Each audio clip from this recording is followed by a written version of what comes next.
මේ ගමන ප්‍රාදේශ සභා මෙතන ප්‍රධාන පෙළේ පක්ෂ කීපය අපේක්ෂකයන් තෝරගෙන තියෙන්නේ සභාපතිතුමනි එයා ගන්න ප්‍රධාන පෙළේ පක්ෂේ ගොඩක් අපේක්ෂකයන් තෝරගෙන තියෙන්නේ ගමේ ඡන්දියක් වෙනවා නැත්නම් කසිප මුදලාලි කෙනෙක් වෙන්න ඕන නැත්නම් පොලියට සල්ලි දෙන්න කෙනෙක් වෙන්න ඕන. ඒක තමයි ප්‍රධාන පෙළේ පක්ෂ කීපයක් මේ ගමන මෙන්න ප්‍රාදේශ සභා මෙතිවරණයේදී අපේක්ෂකයන් විදියට තෝරගෙන තියෙන්නේ.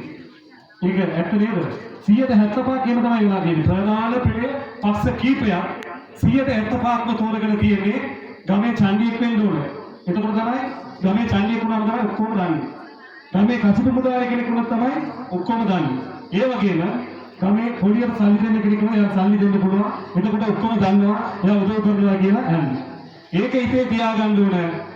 ஏனென்றால் இந்த நேரத்தில் நாங்கள் ஞாபகப்படுத்த வேண்டும் இந்த உள்ளூராட்சி மன்ற தேர்தலில் 175% இந்த பிரதான கட்சிகள் 175%மானவரை அந்த கட்சியினுடைய உறுப்பினர்களாக அல்லது வேட்பாளர்களாக தேர்ந்தெடுத்திருக்கிறார்கள். எப்படி என்று சொன்னால் அந்த பிரதேசத்தில் அவர் ஒரு சாம்பியனாக ஒரு வீரனாக இருக்க வேண்டும் அல்லது ஒரு கசிப்பு விற்கின்ற முதலாளியாக இருக்க வேண்டும் அல்லது ஒரு வட்டிக்கு காசு கொடுக்கின்ற ஒரு முதலாளியாக இருக்க வேண்டும். இப்படி இருந்தால்தான் இருக்கக்கூடியவர்களை தான் இந்த பிரதான கட்சிகள் இம்முறை வேட்பாளர்களாக தேர்ந்தெடுத்திருக்கிறது. எனவே இதை நாங்கள் மனதில் கொண்டு எங்களுடைய ஊரில் இருக்கின்ற ஒருவரை நாங்கள் தேர்ந்தெடுக்க வேண்டும் என்று சொன்னால் அப்படிப்பட்ட ஒருவர் இல்லாமல் இந்த நேரத்திலும் மக்களுக்காக உதவி செய்கின்ற பணிபுரிகின்ற ஒருவராக நாங்கள் தேர்ந்தெடுக்க வேண்டும் என்பதை நாங்கள் ஞாபகப்படுத்துகின்றோம்.